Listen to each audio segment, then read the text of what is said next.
Hello বন্ধুরা, দেখো আমি এখন গুড নাইট বলবো কি গুড মর্নিং বলবো আমি নিজেই বুঝতে পারছি না। এখন বাজে কিন্তু 12টা 50, দেখে তোমরা বুঝতেই পারছো।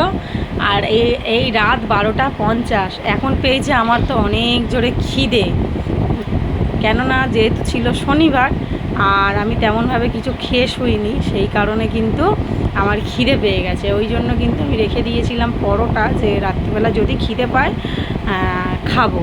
তারপরে কেননা 12টা বেজে গেলে যেহেতু এসব গরম খাওয়া যাবে, তার আগে তো আর খাওয়া যাবে না, যেহেতু শনিবার ছিল। আর আমি দেখো এখন বসে বসে এখন আমি পরোটা খাচ্ছি আলু ভাজা দিয়ে। তোমরা কারা কারা ভালোবাসো আলু ভাজা দিয়ে পরোটা জানিও কিন্তু। আর নিরামিষ ছিল বলে সেই জন্যই কিন্তু আমি বিছনায় বসেই খাচ্ছিলাম। তোমরা আবার ভেবো না যে খাটের ওপরে কেন খাচ্ছি, তো নিরামিষ ছিল বলেই কিন্তু খাচ্ছিলাম। আর আমার মতন কারা কারা আছো এরকম রাত দুপুরে খিদে পায় খুব, খিদে পেলেই যে খেতে খেতে উঠতে হয়, হ্যাঁ, তো এটা কিন্তু জানিও। আমার মধ্যে এই জিনিসগুলো খুব আছে। আমার এই রাত্রিবেলা মানে জল তেষ্টা পাবে, মানে মাঝে মাঝে কী সব মানে ক্রেভিংস হয় আমি বুঝতে পারি না কোথায়। আমার মনে হবে একটু আইসক্রিম খেতে যাই, কিন্তু আমার দাদুর তো আর দোকান নেই যে রাত্রিবেলা 12টার পর 1টার পর আমার জন্য আইসক্রিম দোকান খুলে রাখবে। তো কি করব, আর ফ্রিজে যেটা থাকে সেটাই খাই, এরকম একটা ব্যাপার। তো তারপরে দেখো তোমাদের দাদাভাই কিন্তু এখানে শুয়ে শুয়ে এখনও ফোন দেখছে। বুঝতে পারছো আমরা কত রাত অবধি জেগে থাকি। তো এখন 1টা বাজে, তো সেইখানে শুয়ে শুয়ে ফোন দেখছে আর আমি এখন এখানে খাচ্ছি। এত খিদে পেয়েছিল, আর পেটে খিদে থাকলে কি চোখে ঘুম আসে? তো সেই কারণেই ভালো আগে খেয়ে নিই, তারপরে দেখা যাবে, যা হবে দেখা যাবে।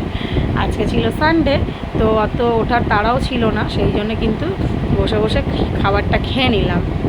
তো আমার মতন তোমরা কারা কারা আছো এটা কিন্তু কমেন্ট করে কিন্তু আমাকে জানিও। তো চলো, পরোটা আলু ভাজা খেতে তো বেশ মজাই লাগছে। তোমাদের দাদাভাইকে বললাম খাবে, বললো যে না খাবো না। বললাম বাদ দাও, খেতে হবে না, আমি একাই 100। তো চলো আমি একটা পরোটা খেলাম একটু আলু ভাজা দিয়ে, খেয়ে দিয়ে নিয়ে আমি তো জল খেয়ে যেন সত্যি শান্তি। পেটে খিদে থাকলে গাইস চোখে তো ঘুম আসেই না, মনে হবে কখন খাবো কখন খাবো, এরকম একটা ব্যাপার থাকে, আমার মধ্যে থাকে, জানি না কার কেমন হয়।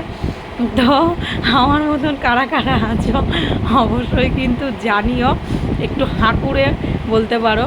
তো সেই রকমই, তো যাই হোক হাঁকুড়ে না, খিদে পেলে আর কী করবো বলো। তো চলো ফাইনালি আমার খাওয়া হয়ে গেছে, আবারও যা ছিল রেখে দিয়েছি, কেননা সবটা তো আর খাওয়া যায় না অত রাত্রিবেলা। তো একটা খেয়ে আমি জল খেয়ে এখন ঘুমাবো। তো চলো, আগেই বললাম গুড নাইট কি গুড মর্নিং বলবো জানি না, তোমরাই জানিও যে গুড মর্নিং বলা যাবে কি গুড নাইট বলা যাবে। তো চলো টাটা।